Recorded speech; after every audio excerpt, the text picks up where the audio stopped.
I'm here today at Candid Cafe, one of the Candid Cafes in San Juan, Green Hills Shopping Centre, and I'm with the owner, Lanz.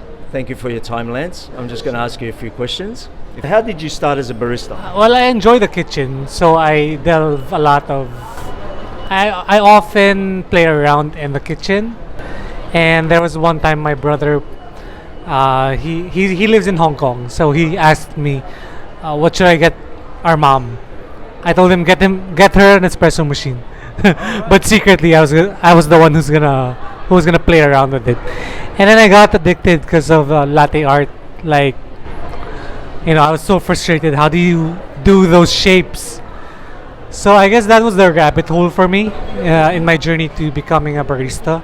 What made you want to start a coffee shop? I suppose the question really means you got the addiction for making coffee, but what was it that you said, I don't want to work as a barista all the time, I want to open up a coffee shop? Actually, I didn't want to open a coffee shop. I think so. When I was starting my venture in coffee, I already knew in my mind I didn't want to open retail shops.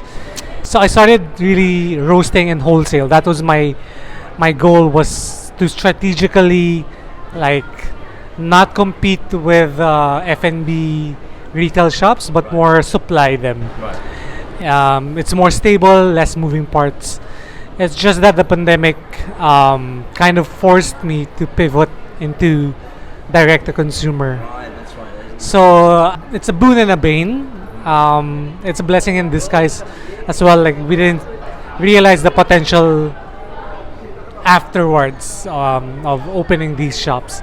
It was more of a necessity for us. Like, we had to pivot our business model to open more shops. How did the pandemic affect you in that sense? I know that you say that you had to pivot and so on, but was there a time that you thought, oh, maybe this is not for me, maybe I need to get out of this?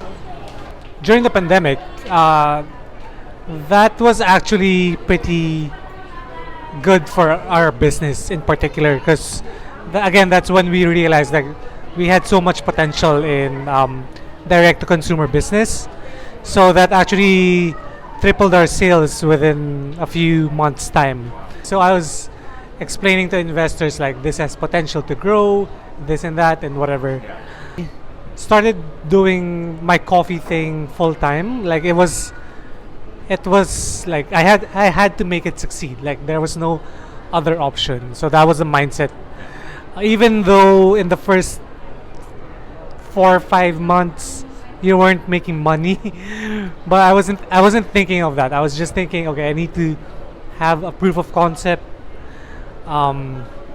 enjoy it, of course, at the same time. And yeah, so it was like there was no option to fail. Yeah. And I suppose that goes with a lot of people that open up these type of cafes, or any business for that matter. I mean, you have to have that kind of mindset, don't you? Okay, so why the name Candid? There's two reasons. So the first is, perhaps it's actually linked to my reason for doing business. So, like, I subscribe to the thought that any good business starts with a good problem.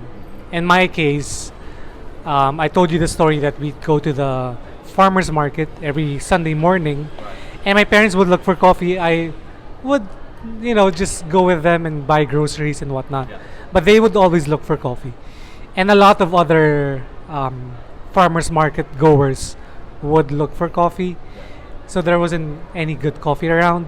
So that was my, like, what do you call this? That sparked the idea of, like, okay, I should solve this gap or this pain point. So I started putting up my coffee cart and providing better coffee there. And then when I was doing that, a few months later on, actually the Candid wasn't the name yet that time. I decided on the name Candid because it kind of represents the branding that I adhere to, which is very close to my personality, very straightforward, frank, and not filtered. Because one of the other pain points I wanted to solve was coffee snobs. Like third wave coffee, specialty coffee. Before me getting into coffee, I would look at it as very intimidating and snobbish. And so I wanted to solve that problem of like, because later on, after getting into coffee, I realized, oh, that's why it's interesting. So I wanted that translated in a more approachable, more down to earth kind of way. So Candid being more straightforward. That's why we have descriptions that are very not your usual descriptions. It's to spark candid conversations. So yeah, that's another secondary reason.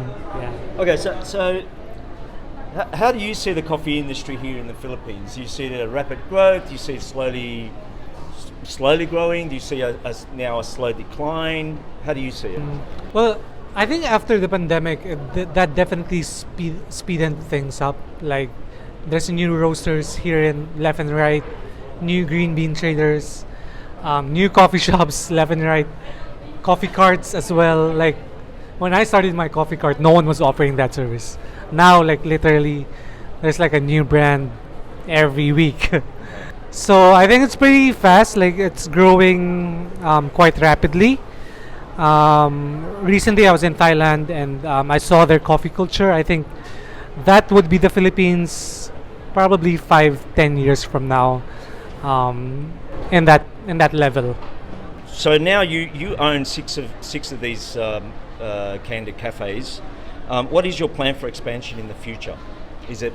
Are you seeing like 10, 20, or are you happy to have the 6 for now? Originally, I was crazy. I was shooting for 50. Kind of like how Starbucks started. Like, it was a very high goal. So I was telling you the story of my pitch, right? And so the goal was just to build 10.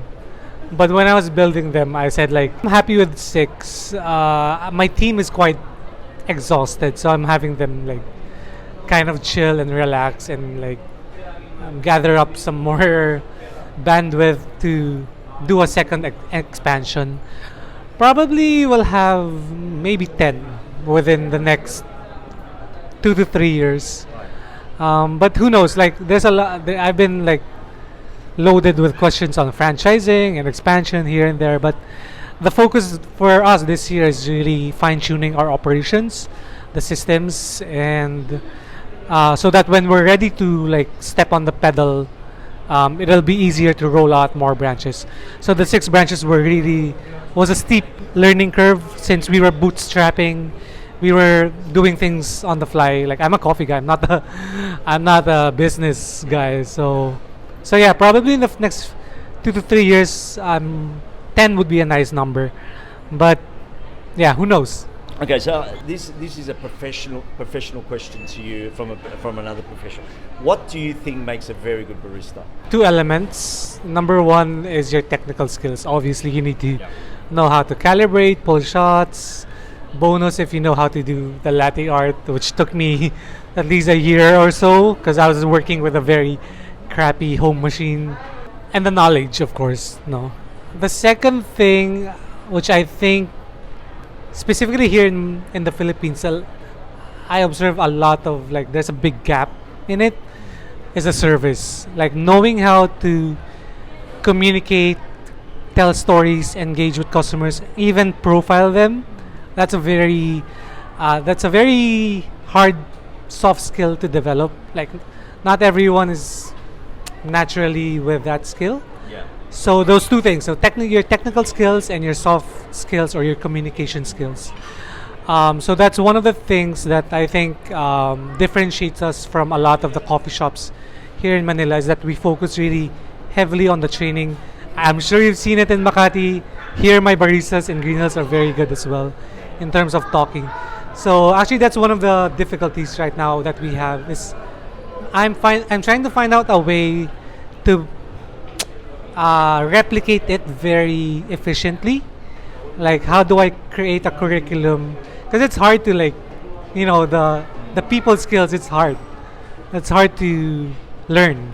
Technical skills are easy. Like, you can learn that in a month or so. But the soft skills and interpersonal communication it's a very difficult skill to learn. And that was, I think, the secret sauce for me, in my case with Candid, when I was starting it, 4 to 5 months down the line, not making money, I figured that by making relationships with, or like talking to people, interacting with them, and going beyond just the cup of coffee, that was one of the reasons why I was able to sustain it. Sounds good, and it sounds like you're a very good communicator with your staff. We're all improving, and yeah, like you said before, you're learning as you're going along, especially in the business skill sense. You know your craft, you know your skill, but then everything else comes with it. And I think it's very good that you're teaching or trying to at least teach your staff the hospitality skills, because that's something that I had a hard time teaching my students as well. So it's good that you're working on it. All right, so the last thing I guess is that, I don't know if you know, but I go around the world and I pretty much ask if I could jump behind the coffee machine and do a guest pour, if you like. I call it a guest pour. So out of your 6 locations, I'm probably closer to Makati, as you know. So if that's all right with you, I'd like to jump in sometime and just do a guest pour. Yeah, sure. You okay with that? Yeah, go ahead.